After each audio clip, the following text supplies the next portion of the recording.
Hi there, I'm James McGregor, publisher of the Silicon Valley San Jose Business Journal. And on behalf of our title sponsor, City National Bank, and our partner sponsors, Progressive Benefit Group and Excel Construction, I'd like to welcome you to our 2012 Healthcare Summit. In late June, the Supreme Court ruled in favor of most of the provisions in the Affordable Care Act, the President's landmark healthcare bill. And while you may not agree with the legislation or the Supreme Court decision, there are parts of the bill that have already gone into effect. In the meantime, small to mid-sized business owners across the country continue to tell us that the number one issue facing their business is the cost of health care and employee benefits. Finally, there is the business of health care. Physicians groups continue to consolidate, hospital construction projects are ongoing, and technology continues to impact how healthcare gets delivered. Our panel included Secretary Diana Dooley of the California Health and Human Services Agency. We have Dr. Richard Slavin, CEO of Palo Alto Medical Foundation, Paul Markovich, President and COO at Blue Shield of California, Chris Boyd, Senior Vice President and Area Manager at Kaiser Permanente Medical Center, and Amir Dan Rubin, President and CEO of Stanford Hospital and Clinics. Our Healthcare Summit this year was timely and topical, and I look forward to hearing your comments. If you have any, please email them to me at jmcgregor@bizjournals.com. Thanks and enjoy.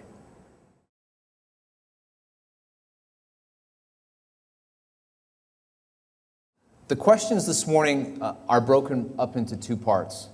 One is very healthcare reform and ACA related, and the second part is around the business of healthcare. I know there'll be some back and forth here, but I know that there's a lot of questions from this group around healthcare reform, and we want to get to those straight away. And so the first question is for all of you, and Secretary Dooley, we'll start with you on it.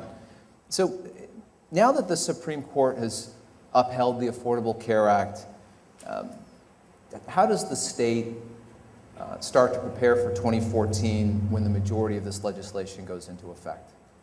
Well, California has long been a leader in healthcare reform, and for the last decade there have been a number of starts and stops. So there was a lot of constituency in California for making the changes that the Affordable Care Act incorporated. In fact, legislation that came very close to passing in 2007 had all the basic elements of the Affordable Care Act.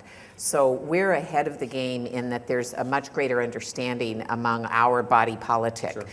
Business leaders. I was president of my Chamber of Commerce in 1989 in the Central Valley, a conservative area of California, and we were in support then of recognizing that there was a cost shift that went on from those who provided insurance to those who didn't. And so I think California was well positioned to start the process. And in the past administration, immediately after the act was passed, California took some steps legislatively that put in place the exchange. So when I got there a year and a half ago, the structure was already existent. We have been working all through this last year and a half to be ready for it, understanding that there are contingencies. The first contingency was, of course, the decision by the court. We have another contingency in November, but there is a lot of work to be done to be ready for 2014, and we're in the process of doing that in California. And I want to come back to the healthcare exchanges because I want to make sure everybody understands that. Right. And Rich, let's turn to you and get your thoughts on how you're actually planning for 2014. Well, healthcare reform, the Affordable Care Act was the most significant legislation in the last 40 years. And the impact of it is yet to be determined.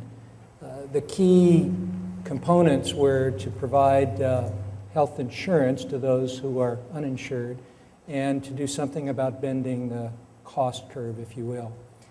Really, from my perspective, particularly in this valley, the demand from the market to provide more value, to have measurable quality at a lower cost, preceded the actual passage of this.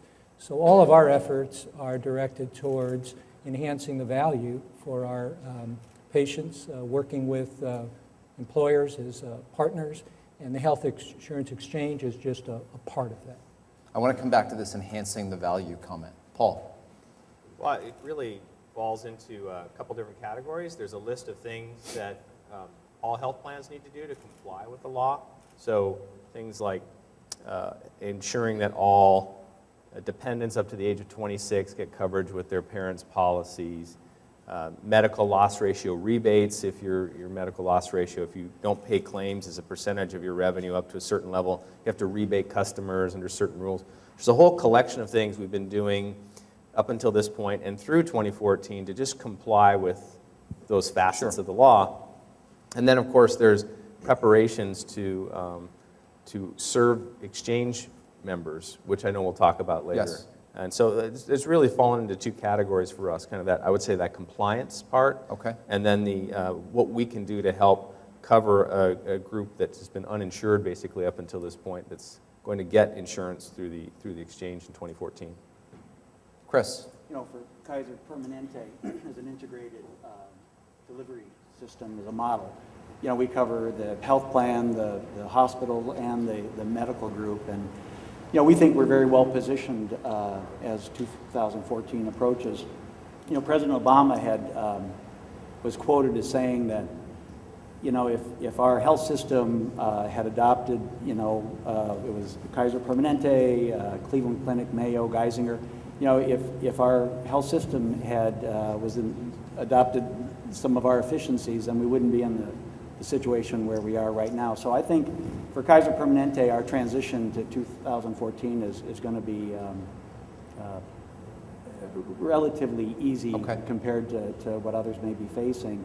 You know, our multi-specialty group model, our integration, our prepaid versus fee-for-service gives us a very solid foundation to continue to provide affordable health care and very effectively and efficiently. Amir, the last word on the first question goes to you. At Stanford, really, our focus has been on delivering both leading edge and then highly coordinated care. So really the promise of the future is how do we continuously demonstrate that we're doing that? So for example, in cancer, what's the mortality rate 3 or 4 years out with a stage 4 metastatic breast cancer at Stanford versus somewhere else? And those are the kind of things that we're measuring. And we actually, in that area and a couple of others, we can actually show maybe 50% survival versus a compare group of 20% survival. So I think with health reform, with more reporting of information both in the public insurance market and in the private insurance market, we believe we're positioned well to prove our worth, and we'll need to increasingly do that to demonstrate that. So Secretary Dooley, I know that California is ahead of the curve on healthcare reform. Can you explain how the exchange program will work over the next months and years as it rolls out? Sure. The idea of the exchange, and it may or may not end up being called the exchange, but an exchange is a marketplace where people can buy health insurance who are uninsured. And in this legislation, it provides federal subsidies. So there's a sliding scale.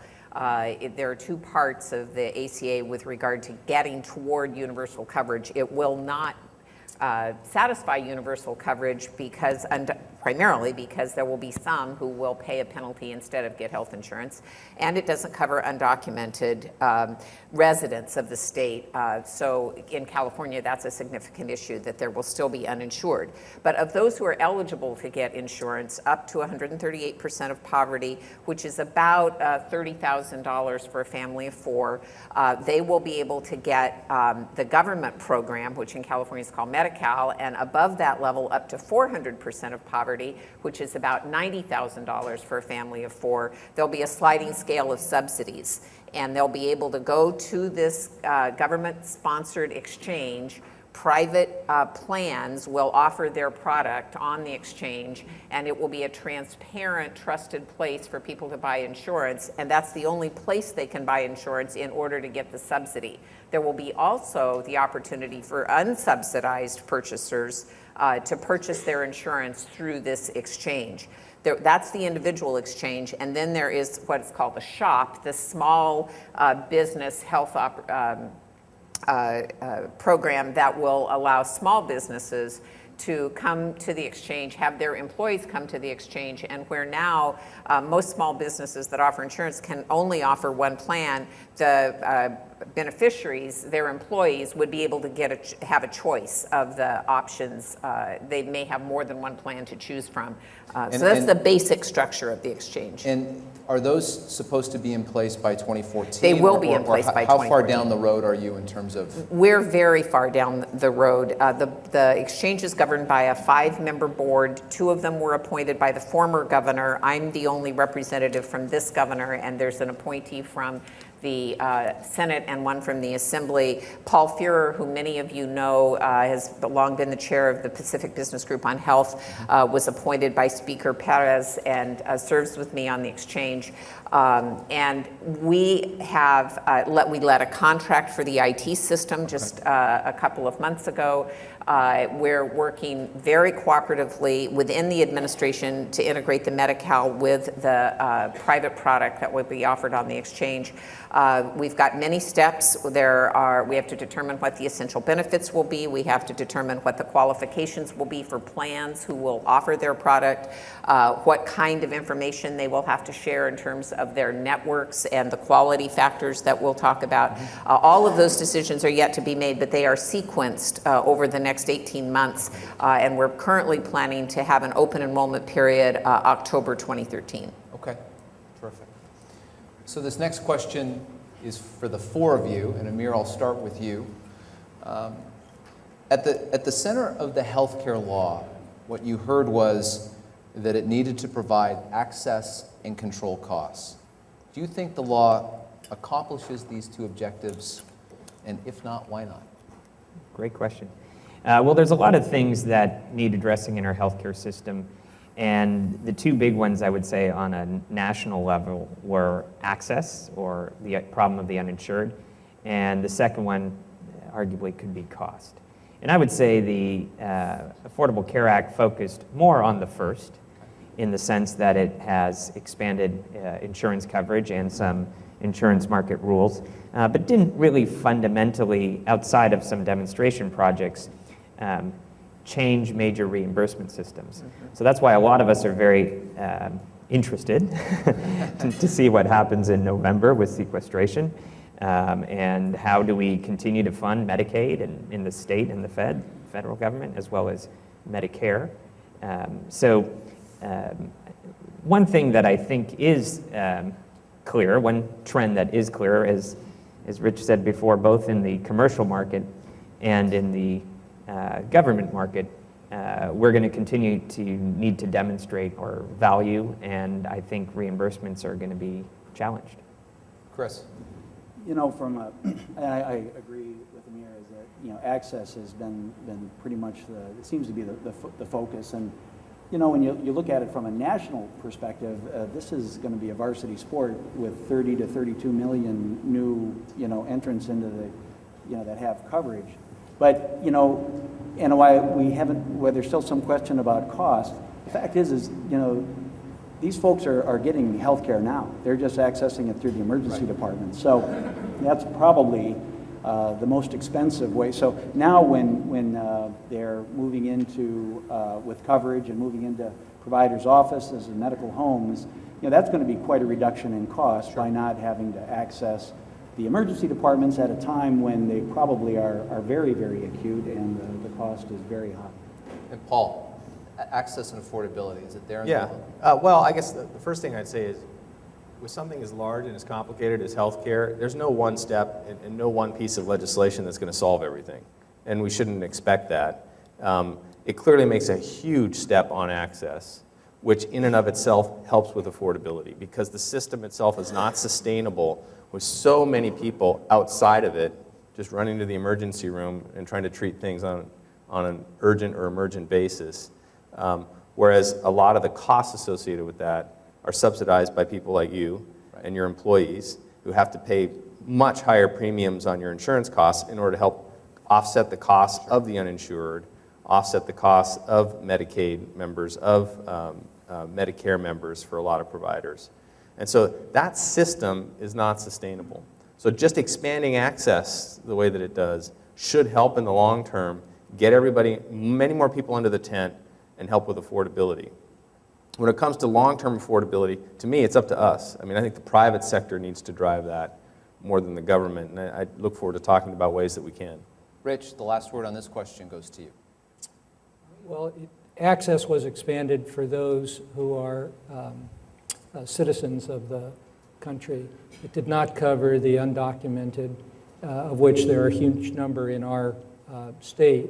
So there will still be a need for the safety net system for those individuals.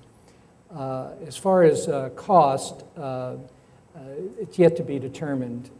Medi-Cal, which is a key component of this healthcare reform, as Diana's mentioned, is woefully underfunded. And the government's committed to funding it for a little while, and then they're going to be cutting back. Right. Our state has tremendous financial challenges. So it's just imperative that this cost curve be bent. And as the leader of a physician organization, where I know the physicians order all the tests, do all the procedures, order all the drugs, do all the hospitalizations, it's just essential that the physicians take a lead role in really reinventing the care delivery system at a lower cost point.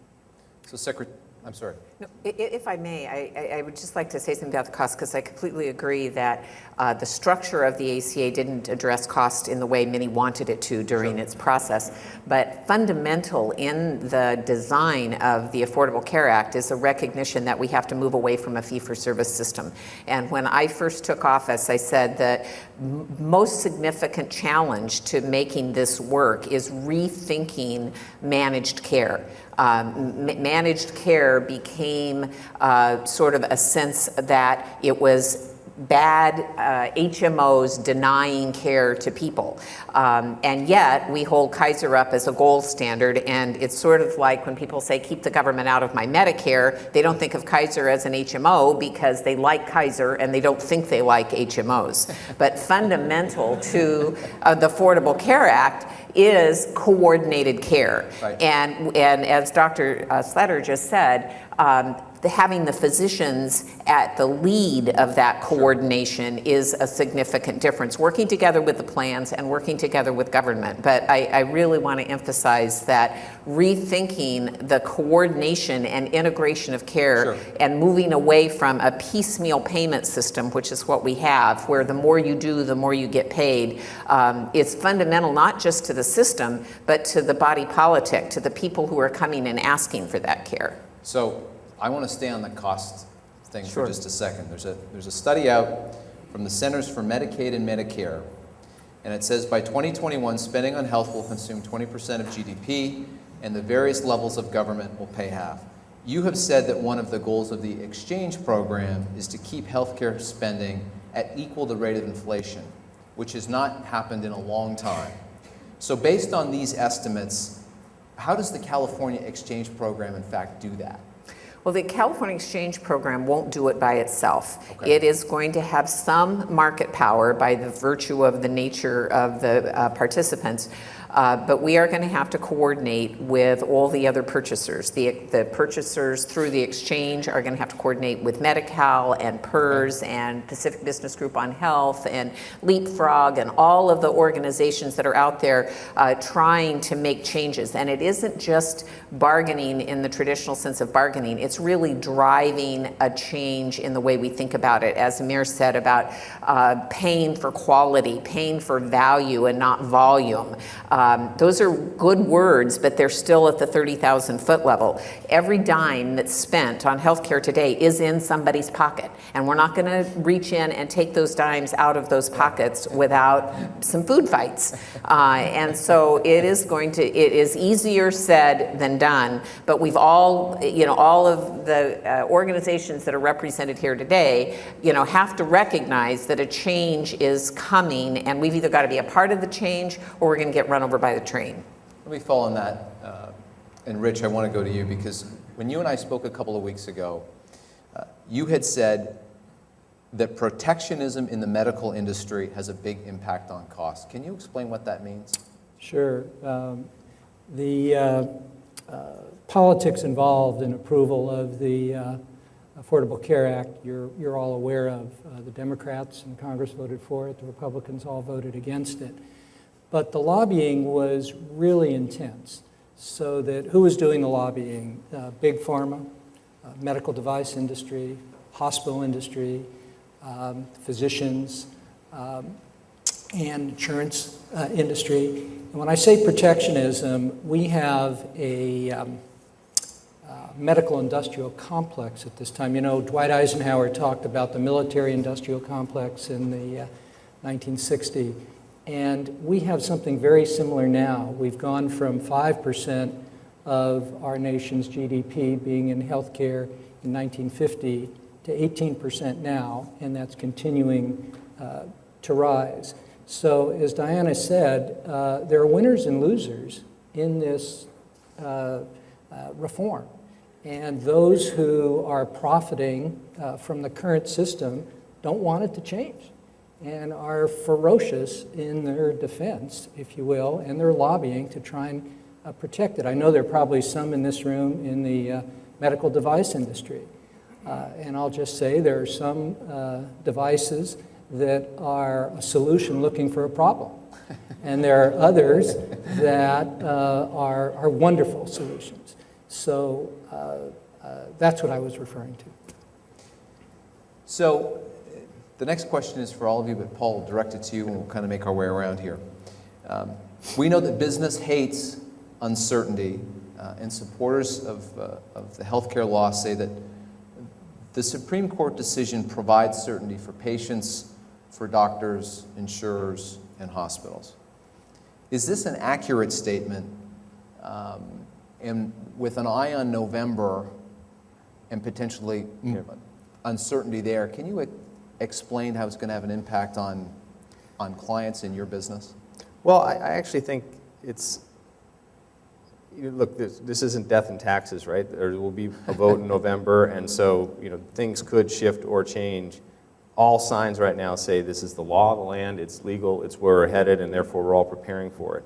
I also think to a certain extent, the mechanics of reform can be a distraction from what we really need to do.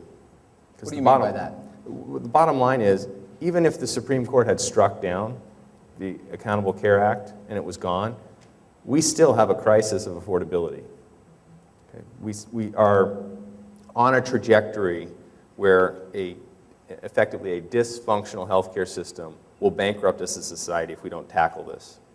And so whether there was an Accountable Care Act and an exchange, whether it gets completely overturned in November, in some respects, it matters a lot. It matters a lot to me, and I think to everybody on the stage.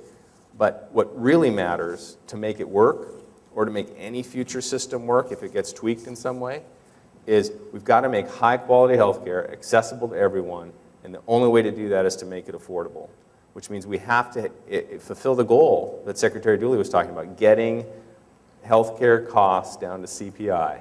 And that means working differently together, establishing different models, different ways of paying each other, different ways of working together on the ground to ensure patients are getting the right care, getting them healthier along the way. So there's a whole series of things to do I think we talk about, but that to me is the focus. So is it fair to say that all of you would agree that it's not so much about what happened with the Supreme Court and what happens in November, it's more about a paradigm shift about how we address costs and wellness? Is that accurate, Amir? I would say yes and no. I mean, at some level, God forbid, some of us are going to get sick at one day.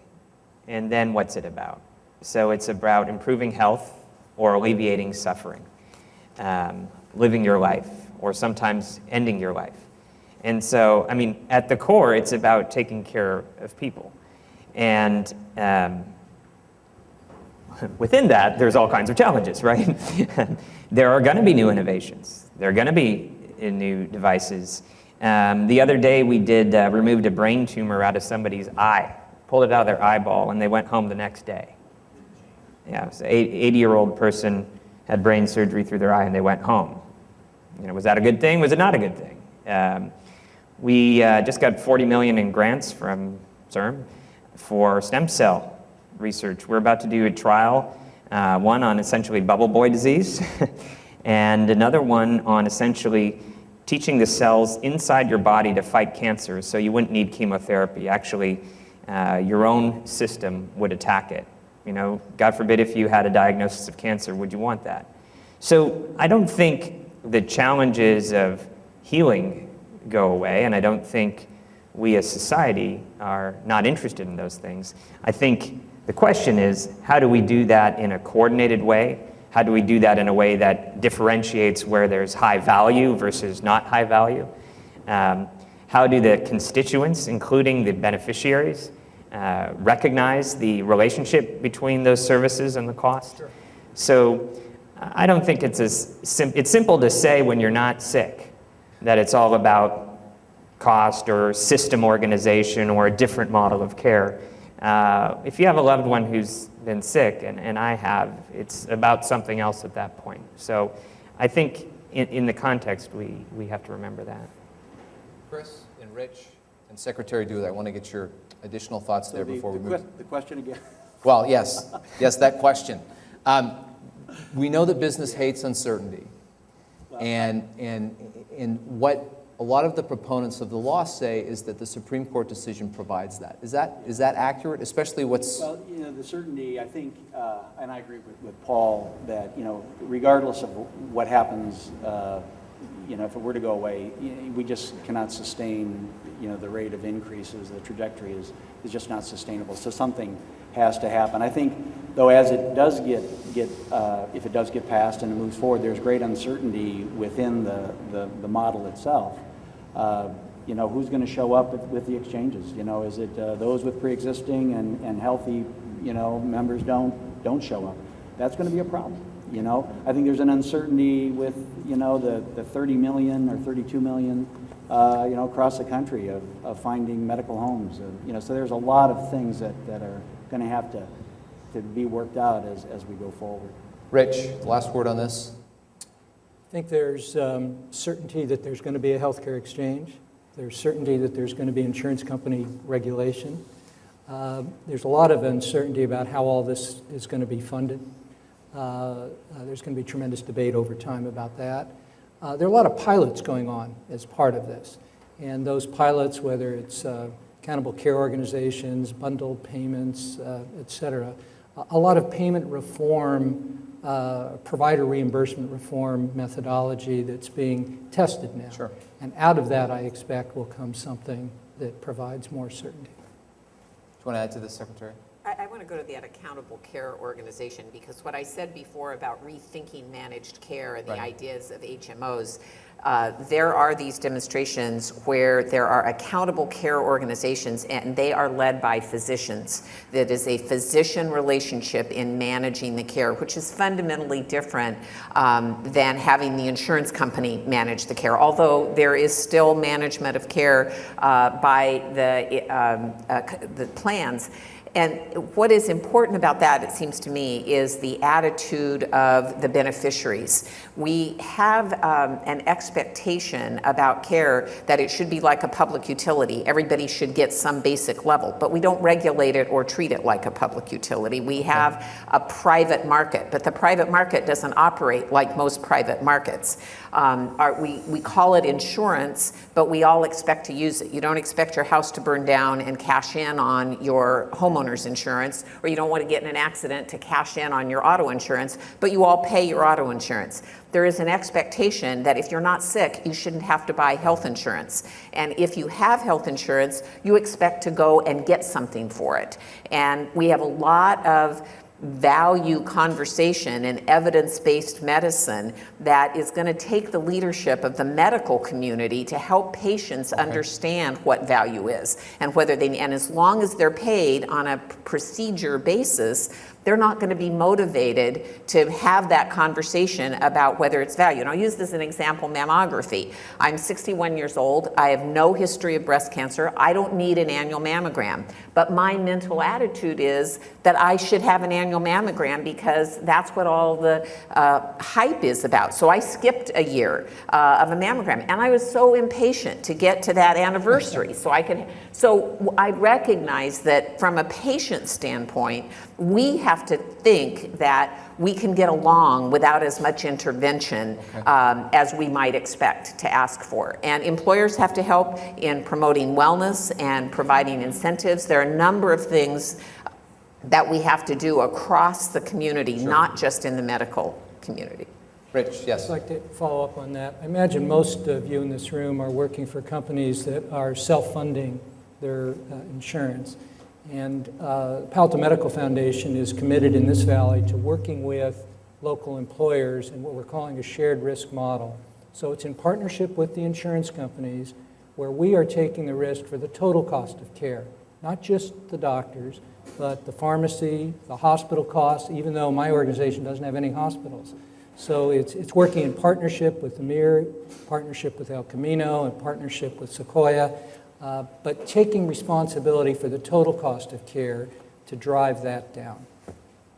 Chris, so Kaiser is the largest health insurance provider in Santa Clara County.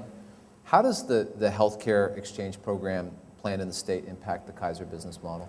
Well, first, we are the largest health plan. I mean, quarter of the Silicon Valley are members. If you look at the insured population, about a third. If you look at the commercially insured, it's over 40%. So right.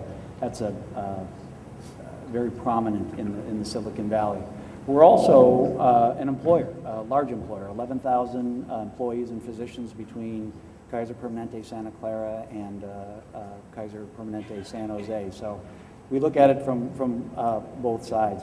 But I think, we are very welcoming of the exchange.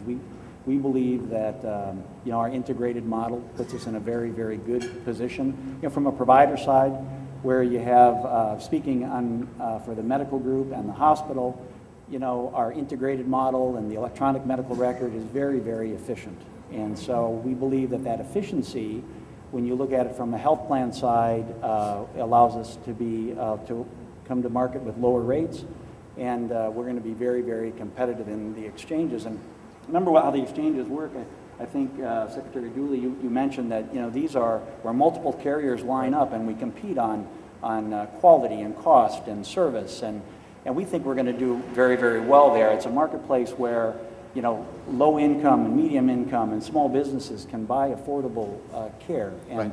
So, beyond that, I think this is a good thing for our communities. I have an interesting perspective on it. About 15 years ago, I was running a hospital in Oregon when they passed the Oregon Health Plan. Okay. And that was basically an expansion of Medicaid to more in our community. And it was a small community. I was also president of the chamber. But the thing you can't measure is the breadwinner being able to provide that kind of coverage for right. their family. And so what does that do to productivity when you have an individual now that doesn't have to have that burden of what happens if there's something catastrophic or a child gets sick. I mean, sure. That's just kind of immeasurable. So this is absolutely the right thing to do for our communities. So Secretary Dooley, states like Florida and Texas have come right out and said that they will not expand Medicaid coverage and will not take the dollars that come with that. Here in California, the state is expanding coverage, and that's going to mean up to $60 billion in additional federal money. Aside from the politics of it, why would anybody walk away from free money?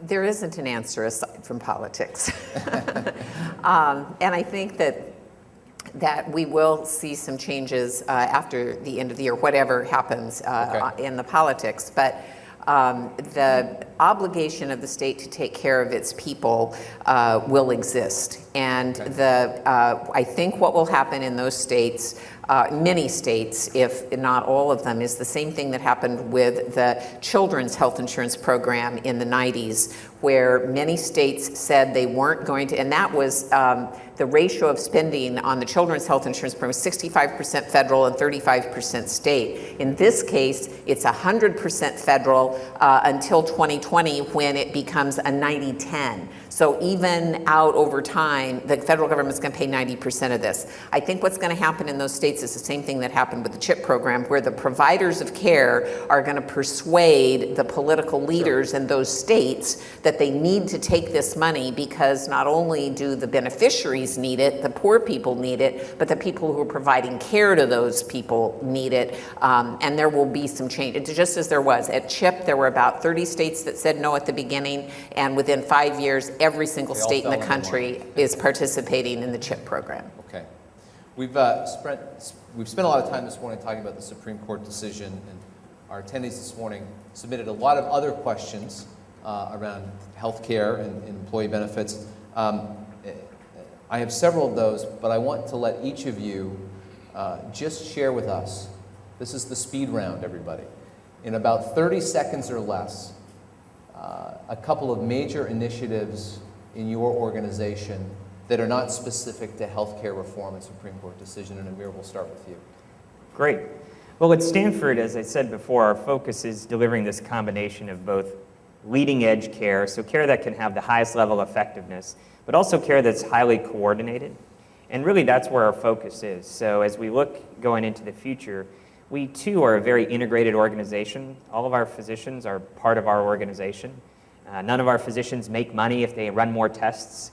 So they're all, if you will, employed through our medical school or our affiliated medical foundations. So we have an ability to do care in a very integrated way. So for example, for complex conditions, a brain tumor, in this instance, a patient doesn't get the benefit of one diagnosis. They go before what we call our Stanford Medical Review Board.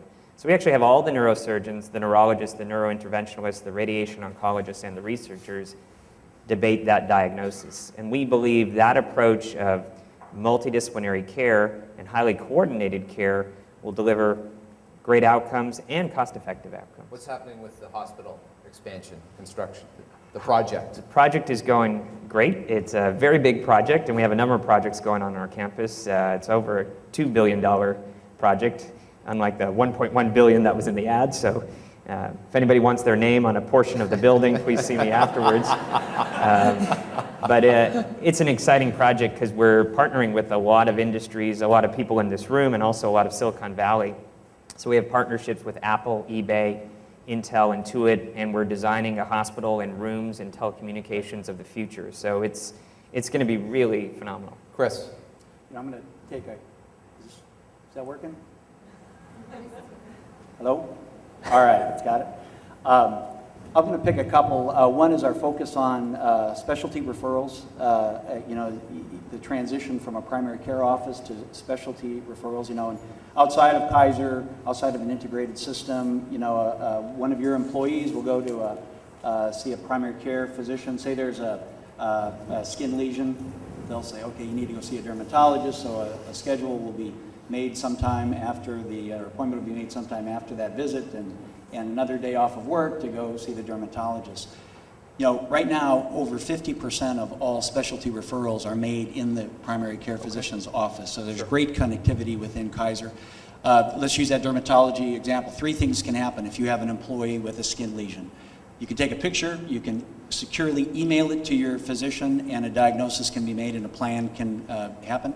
You can come in if you choose to do that. From that physician's office, we have a roving dermatologist that'll come by and see you, and a plan of care can be made, or you can have a phone consult. So great connectivity. The other thing is we're doing our mobile clinic.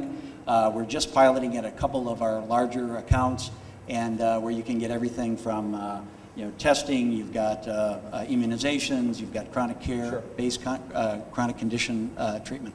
Paul. I'd highlight our accountable care organizations. We've been talking about them here a little bit. We have 7 of them now, with over 100,000 members in them. They are trending at a little less than 3% per year in terms of the healthcare costs. And Rich was just talking about the fundamental model that we used in this, and one of the major problems in healthcare is that there's not an accountability, systemically an accountability for cost and quality. And everyone else, federal, state, local government, in the private sector, in your own individual family, you all have budgets. You've got to live by budgets. You have to figure out how to make budgets work. And that's not the way healthcare's works. So what we've done here is gone out and said, for this membership, here was how much it cost last year, here's how much it's going to cost next year, and the physicians, the hospital, and the health plan all have financial risk to make the budget stick.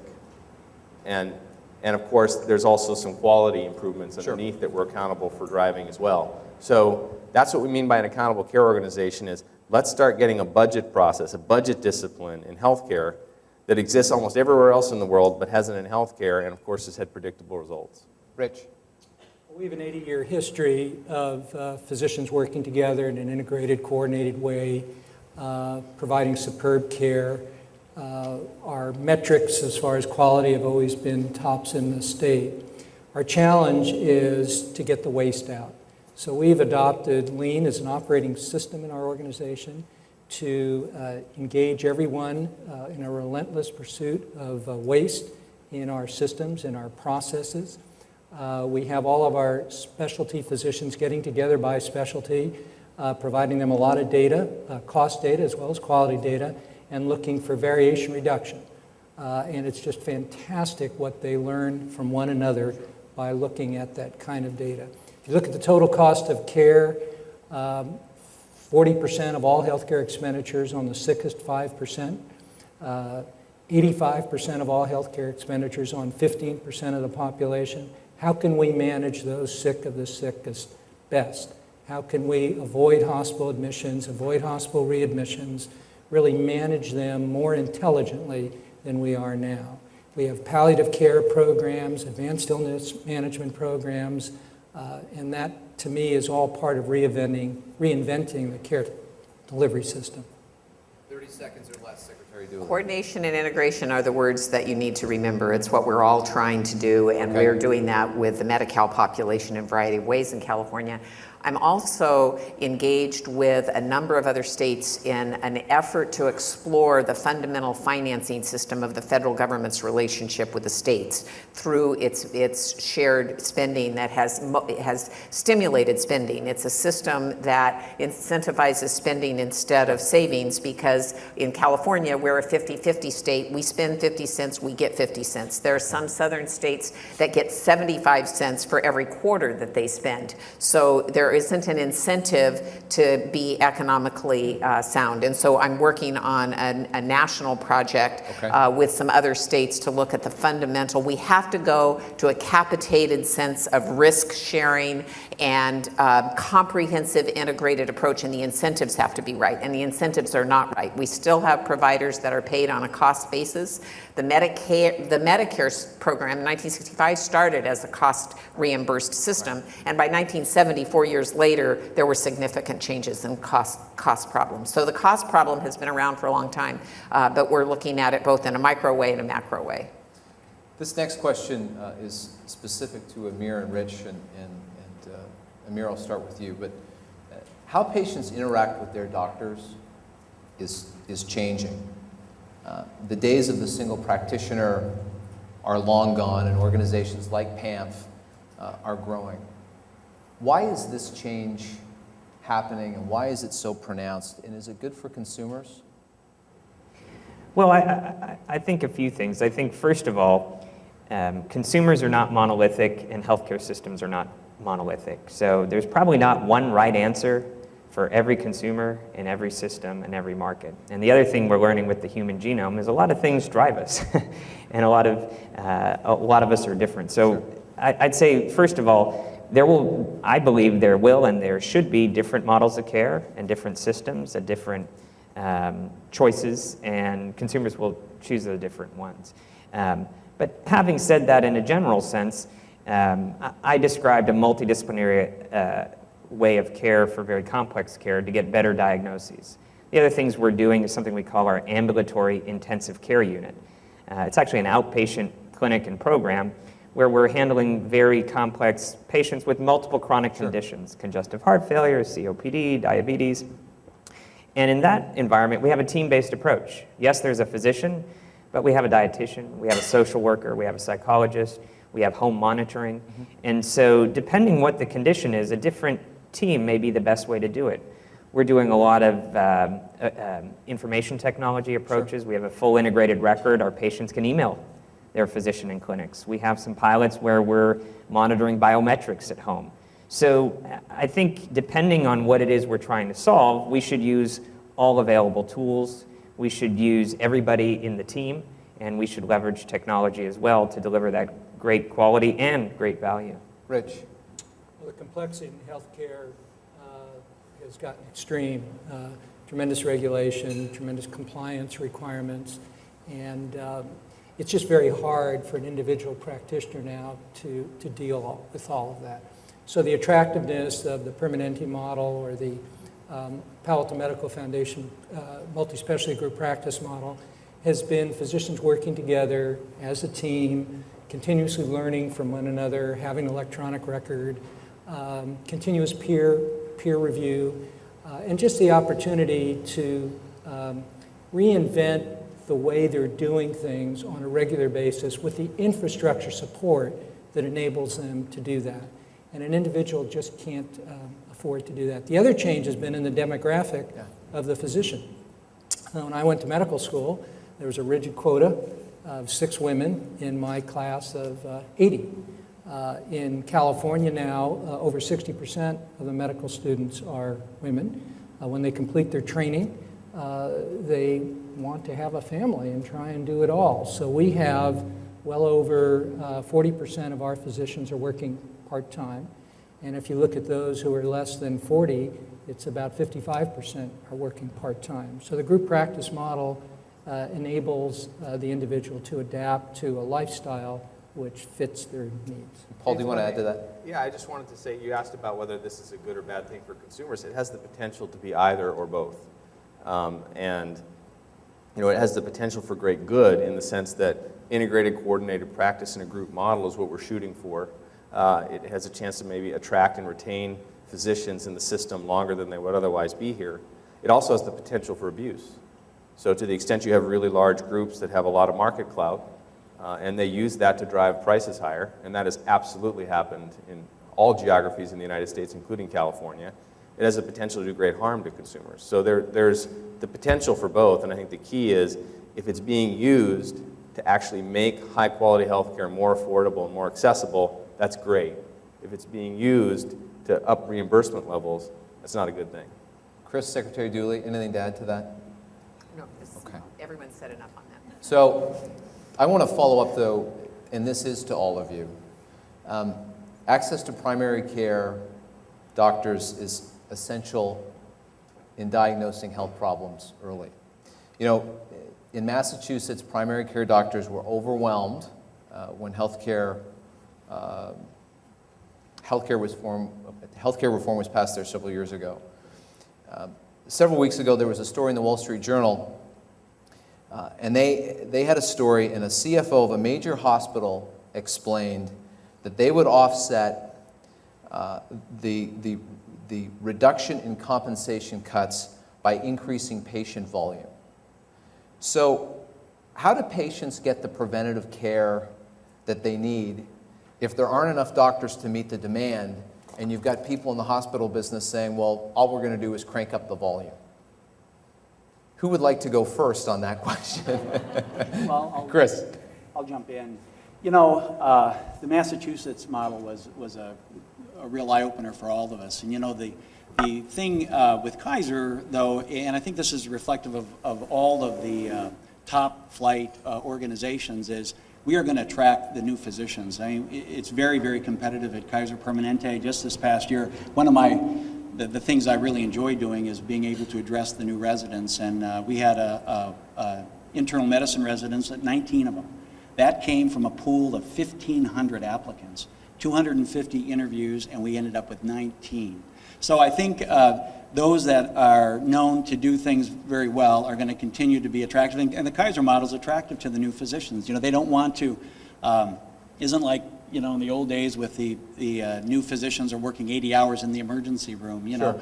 These physicians just want to practice medicine. They don't want to have to worry about the offices, all of this stuff. So we find an awful lot of applicants. But that said, we also have to look at other ways to approach this using physician extenders, relationships with their safety net providers. There's a lot of different ways that we can provide that primary care.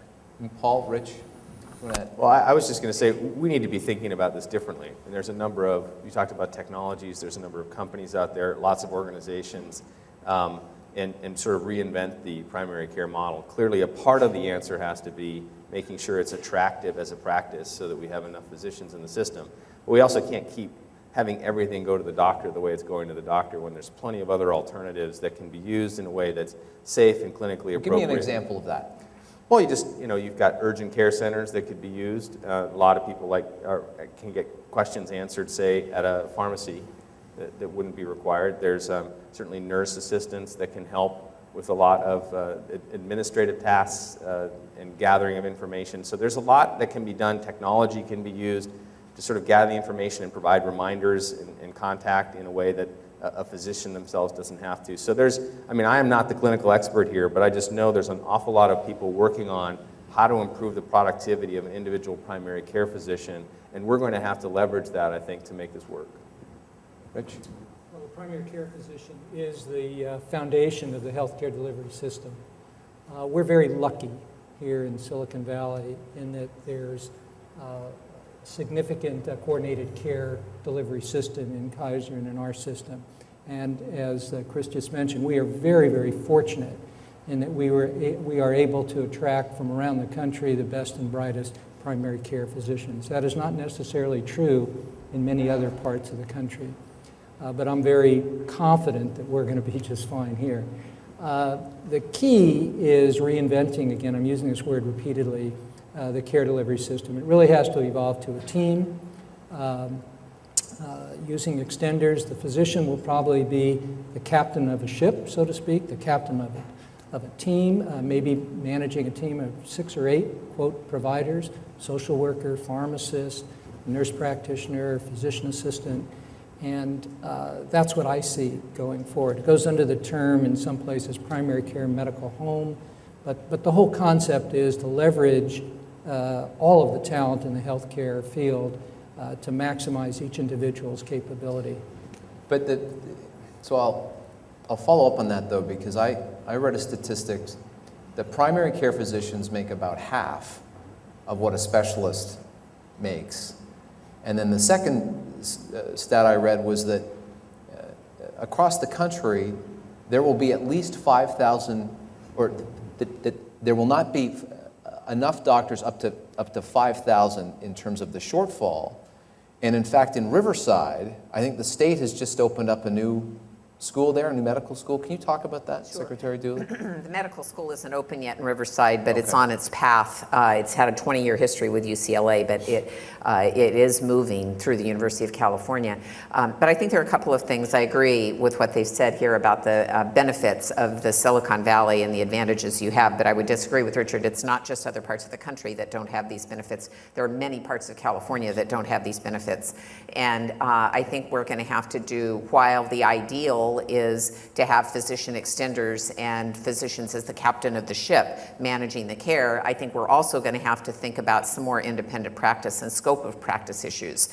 Pharmacists are trained to do a lot of things that they are not allowed to do. And you could have every Walgreens with someone to do diabetes checks and health checkups. And I mean, there are a lot of ways to reach out into the community on a primary care basis, but as has already been said, you know, there's a certain amount of ownership in the system as it exists. Another area where there's going to be pressure is the employed physician model by hospitals, which in California is not allowed. California is the only state in the country that has what is called a corporate practice of medicine provision that prevents hospitals private hospitals. Public hospitals can employ physicians, the University of California employs physicians, but private hospitals cannot. And so you have alignment issues where there's competition that in some ways works, as Paul said, sometimes it's good and sometimes it isn't. But there's some pretty significant public policy issues that this shortage is going to drive a conversation about. At Stanford, we're developing our expanded network of care, and let me borrow from Intel. We're kind of putting Stanford inside, like Intel inside. So what we have is we have great physicians increasingly distributed in the community, all hooked on the same electronic record. And if they want to review, for example, from that neuro review board, that's done virtually. So we actually have a big partnership with Cisco. We have our health telepresence throughout our network. We actually have, for some of the actually Cisco employees, we see those patients right at their desk at work. And so there are new models of care and new ways, and maybe what that poor CEO who was misquoted in the Wall Street Journal, or correctly quoted, was trying to say is, how do you leverage that competency across a wider base? So how do we take the intellectual capital, and we don't need to mediate that through bricks and mortars and buildings. We're sitting here in Silicon Valley. A lot of that can be leveraged at home in a very low-cost way, and that could be done very effectively, very efficiently. So as we're thinking of our network of care, we're putting Stanford inside, inside the network. I'd just like to go to the IT question, partly because we are here in Silicon Valley, but we talked about the health benefit exchange, which is a marketplace for purchasing, but there's also the health information exchange that was provided for in the law. And California has tried to be a leader with Cal eConnect, which is an information highway to make the connections between the kinds of things that Amir is talking about. But once again, there's a proprietary interest in the systems that hospitals and physician groups are developing for their own integration, but then they don't really want, to be honest, to have their patients be able to take that portable and go somewhere else. So we have a lot of proprietary interest in these IT systems that are preventing the kind of cross-industry sharing of information that would be good for the patients. And so we're looking at how to do that to protect the investment that leaders have made in their systems, but also be good for the patients so that they can have access and that information can be portable when they do want to go somewhere else. I think that's a great point, but I think the fundamental issue to me, and fundamental challenge to everybody on this stage, is that historically, healthcare and all the players in the healthcare system have not been driven to make productivity improvements the same way everyone else in the rest of the economy has. Sure. So if you think about what you've had to do in any sector, technology, banking, I mean, it's incredibly competitive out there, and you're constantly having to drive, whether it's Moore's Law or whatever it is, faster, better, cheaper. That has not been the case in healthcare. So for example, you took primary care physician as an example. I mean, fundamentally, the number of patients a primary care physician can see hasn't changed materially in a very long time. And that's not a condemnation of the primary care physicians. It's the system within which they operate, whether technology is either just trying to find a solution or, in fact, is a solution. But we need to, if we're going to make this work, we need to start driving productivity, much greater productivity gains within the healthcare system, including for primary care, in order to make the system hold together and leverage technology appropriately to do so.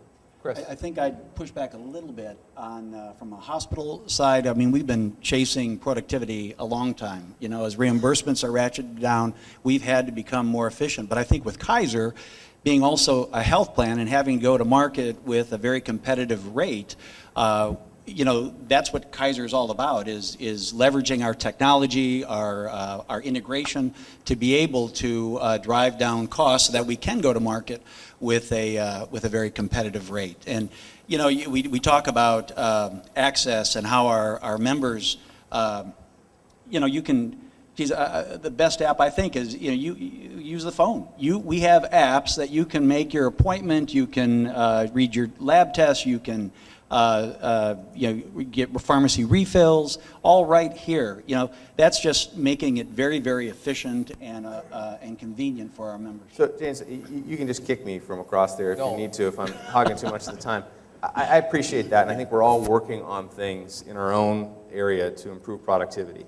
The fact of the matter is, from 2000 to 2009 in California, the average HMO price increased 11% per year every year, including Kaiser.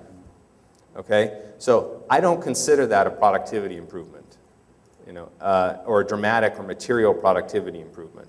And that is what matters to everyone in the audience, right? We can't get another 11% or 8% per year. 8% per year for the next decade doubles your prices in 10 years. But I think Right. we also I really focus a lot on the patients and what the patients are asking for and wanting and who makes the decision.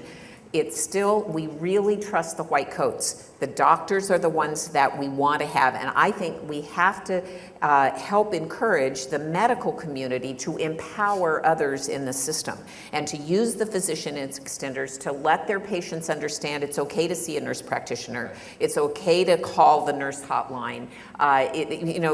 No one, I have an 18-month-old granddaughter, and my daughter thinks she has to see the pediatrician. She doesn't have to see a pediatrician. That's for a well baby check, for a runny nose. You don't need to see the white coat, but there is this confidence that we have, and it's a good thing. But we have to motivate, inspire, incentivize the medical community to share that credibility with the system in order to make the system more productive and more efficient. I would also Okay. agree with Secretary Dooley, what you said about the incentives, the prepayment versus the fee for service. At Kaiser, I mean, that's a real game changer for us, because we're incented to, for wellness and prevention. And having spent an entire career prior to Kaiser, I'd never worked for Kaiser before. I worked against Kaiser a lot.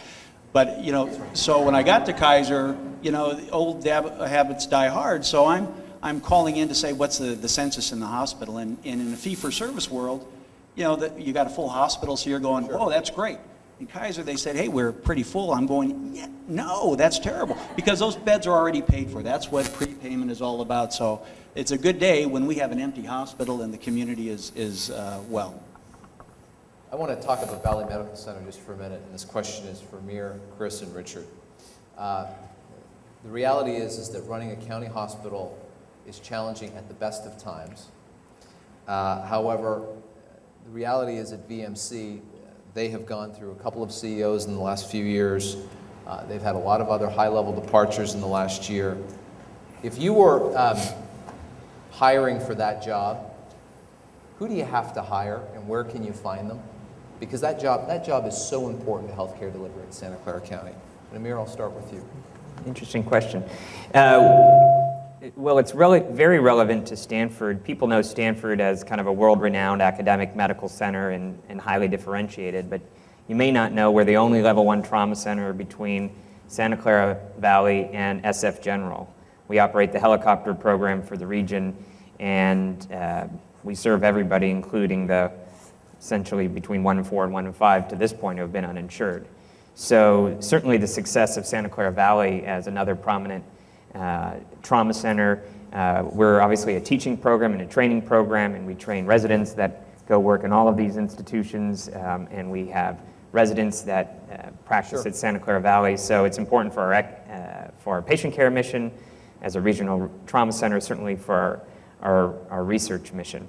I can't say that I'm so knowledgeable about Santa Clara Valley and the medical center and what they need. I will say in general, and I see a lot of my colleagues here from Good Samaritan and O'Connor and the Hospital Council.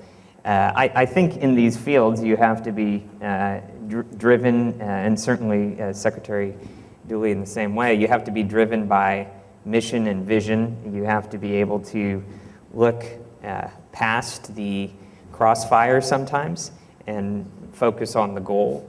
You have to have a love for the people who are working in this. We've talked a lot about systems and reimbursements, but day in, day out, we have nurses, physicians, housekeepers who are committed to caring and healing, and I think that's why a lot of us, certainly in the room in the healthcare field, love it, because at the core, it's about helping people. So I think you have to keep your eyes on that prize and have great relationship and analytic skills. So, Chris? I would agree with everything that Amir has said. I'd add to it, though, you've got to have a pretty good sense of politics, and you've got to have the ability to work very well with labor.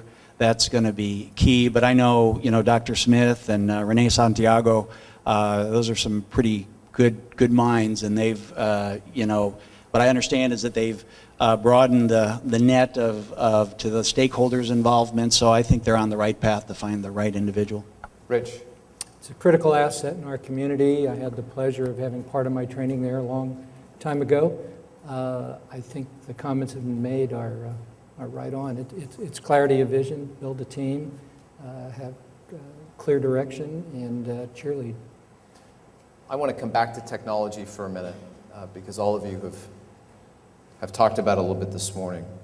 And because we are in Silicon Valley and no event would be complete without not addressing that. But is there one specific piece or use of technology that is in place today, not down the road and not a medical device, but one thing that's happening right now that is lowering the cost of healthcare and providing for more access?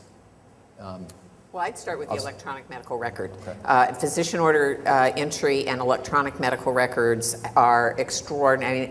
I also, in my role, oversee all the state mental hospitals, and their infrastructure is so bad, including their records, and they've got files and files for each patient that you couldn't possibly manage effectively in that paper world, and there's no state resource to do it. And so I look at that, and I look at a Stanford or at my own children's hospital when I was general counsel, and getting medical records in an electronic format, I think, has been very dramatic, and it's in place. Rich?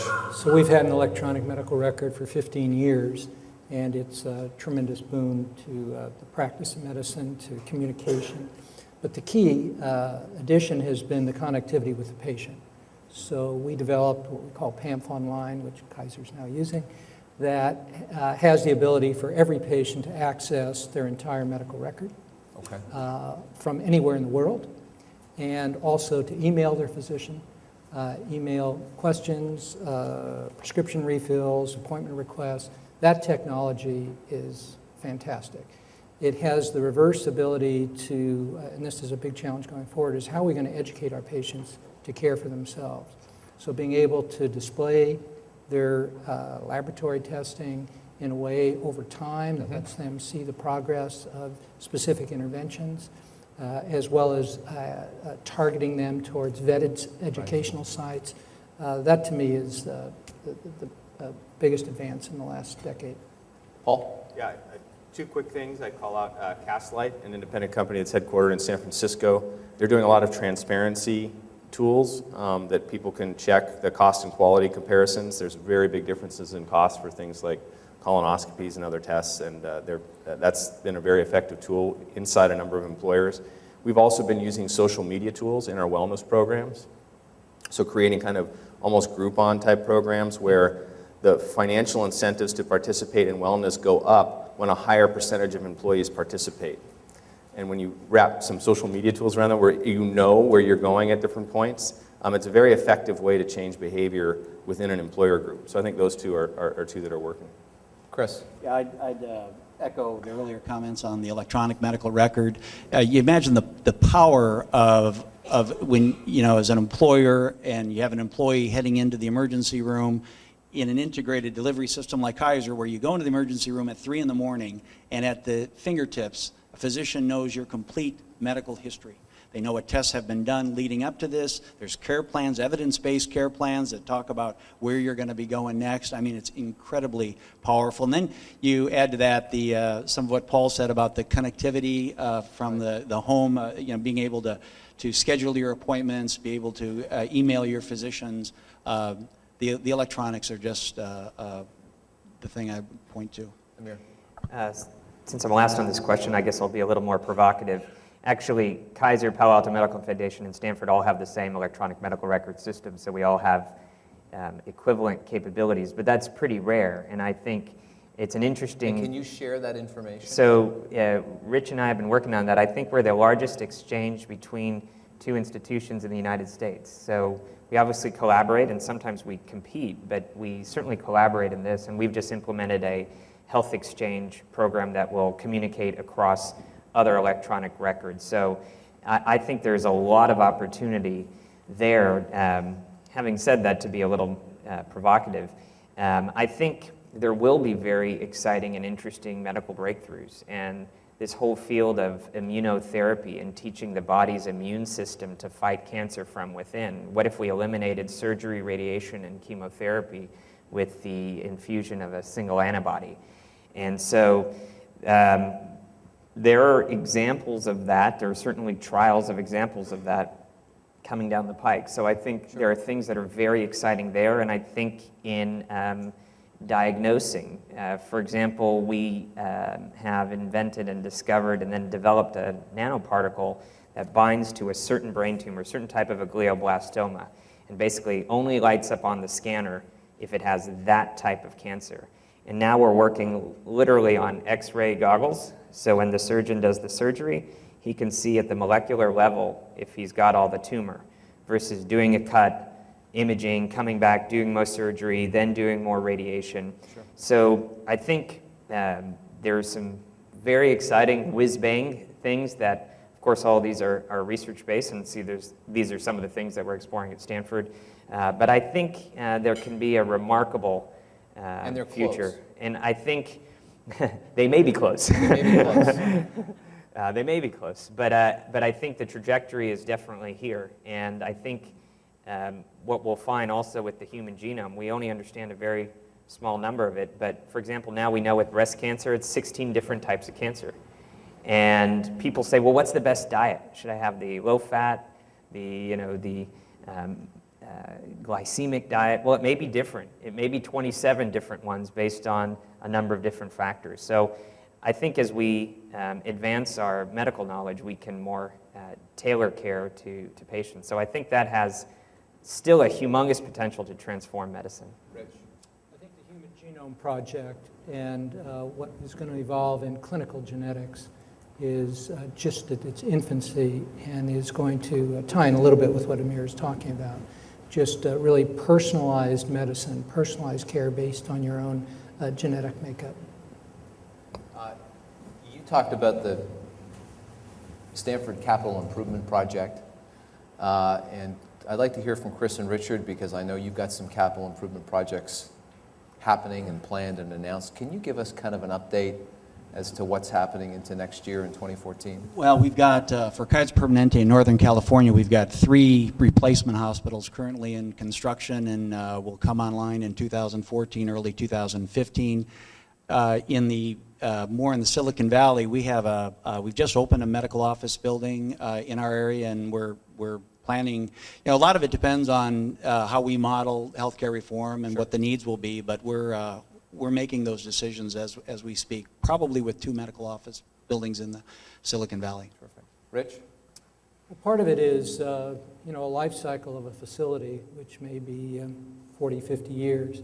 So we're in the process of replacing a large medical office building in Sunnyvale.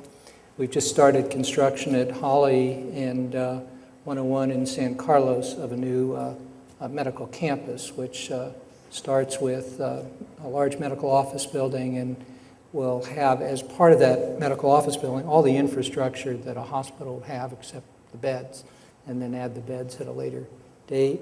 We'll be starting shortly construction of a medical office building in Los Gatos. And we're also growing in Fremont. Will that project break ground this year in Los Which- Gatos? I hope so. It's a very hesitant answer, but I appreciate you.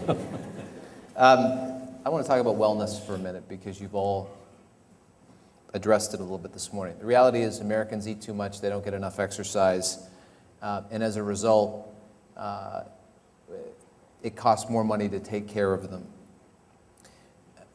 How do you get people, and maybe it's through their employers, to take more responsibility for their health I'm going to start with you, Paul. Yeah, we talk about creating the path of least resistance to a healthy lifestyle, and particularly at work. People spend an awful lot of time at work, and it's amazing how incredibly small things can make really big changes in people's lives. So, for example, when do you exercise? And for us, we're an employer. We have some very large customer service sites in the Central Valley. And we've got a lot of single parents or people who are kind of the primary caregiver at home. So, when do you, if you're answering the phone as a customer service representative, when do you actually get your exercise? Well, we've installed a number of walking workstations where you can walk at about 2 miles an hour while you do your job. Answer email, process a claim, answer the phone, right? We've established, a cafe at work where all of the fruit and vegetables are the most prominently displayed and easy to get to. And there's been an increase in consumption of fruits and vegetables. And it's amazing. You go through, read books like Nudge. It's amazing how small habits can be formed just by making it easy and accessible. Or in this case, for example, you can't smoke in the building. You can't smoke within hundreds of yards of our building. So it gets much more difficult to smoke a cigarette. And all those things have added up to a material reduction in smoking within our population, increase in these centers where we have of consumption of fruits and vegetables, and more exercise on the job. So it's things like that, and I think the employer can play a really serious role in setting up, like I said, what I call that path of least resistance. Chris? Yeah, And then we'll go to Rich. And Kaiser really, with our integrated model and prepaid model, we focus a lot on prevention and wellness, and so it's really good business for us to keep the community healthy. And there's a number of ways we do it. And Paul, similar to you, we want to make healthy choices the easy choice. So we look at it under where you live, where you play, work, sure. And so where you live, I'll just point to one big program that we're involved with, Healthy Eating, Active Living. It's a HEAL program where it talks about partnerships with communities and local governments. And I just gave an award to Mountain View City Council for their work in the HEAL program. For Learn, we've got a number of programs, focusing on the youth in our community with obesity. One great program is is with the earthquakes, where Earthquake Fit. It's called Earthquake Fit. We're with 25 elementary schools within the Silicon Valley, where the Earthquakes, a soccer team, actually has players there that talk to the students, and we develop programs, exercise programs, where the kids can get involved. So it's good to get the kids active. It's good for the Earthquakes because the next generation of soccer fans, and that's a genius move on their part. In the work, we have BusinessNet, where employers can come in and access on different ways to create a healthy culture in their workplace. And then finally, where you play, lacing them up and walking is a big thing. You guys have seen our commercials and helping you thrive. You bet. Oh, yeah, Thrive. Rich? It's basically all about behavior modification. There are reams and reams of books written about this. I think you have to start with the kids, and the impact has to be what kind of society have we created for our children? What do we emphasize in our homes as far as healthy eating? What are our schools teach? What are the role models? So it's really a societal approach. And Secretary Dooley. All of these ideas, when I came in a year and a half ago, I began to get just overwhelmed with really excitement about all the kinds of things that each of these panelists have described. And then I got overwhelmed by how much was out there. And about 3 or 4 months ago, I encouraged the governor to issue an executive order directing me to create a Let's Get Healthy California task force. And we have about 45 people, a combination of task force members and expert advisors, that are working for 6 months. We met on June 11th, and we will finish on December 19th to develop a 10-year blueprint for making California the healthiest state in the country.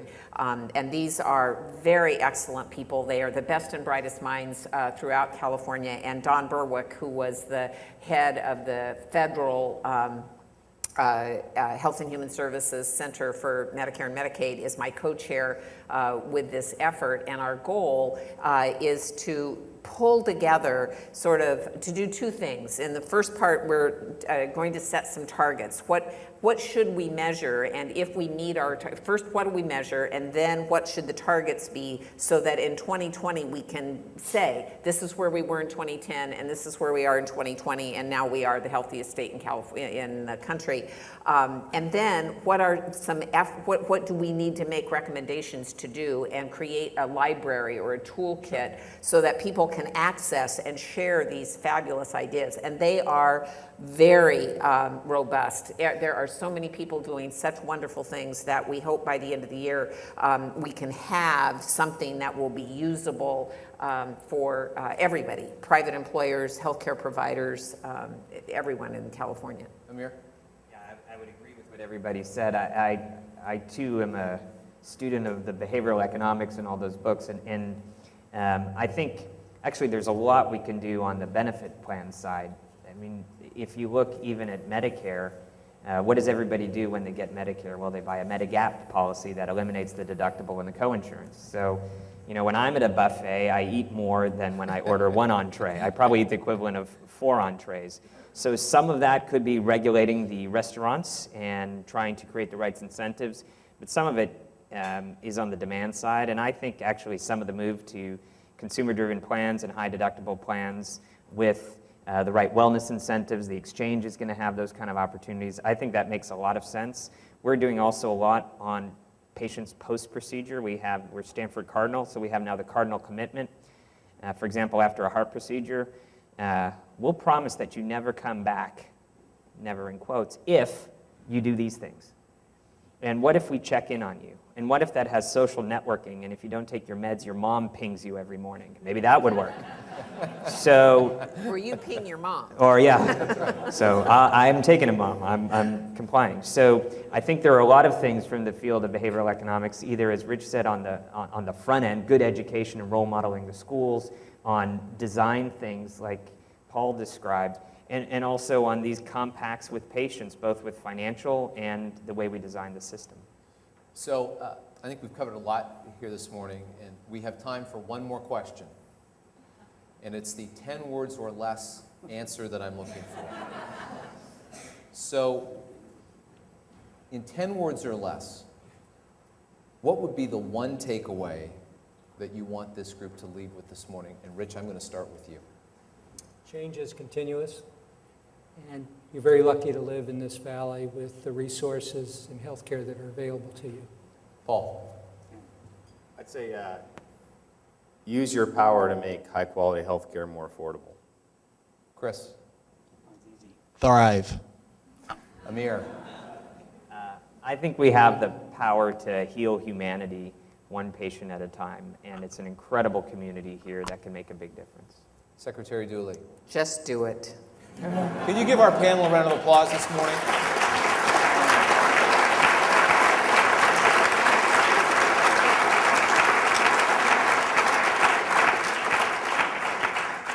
I want to thank our sponsors, City National Bank. We have the Progressive Benefit Group and XL Construction. Have a great day, everybody. We'll see some of you at our Healthiest Employers event, September 7th, up in Redwood City. Thanks, everyone.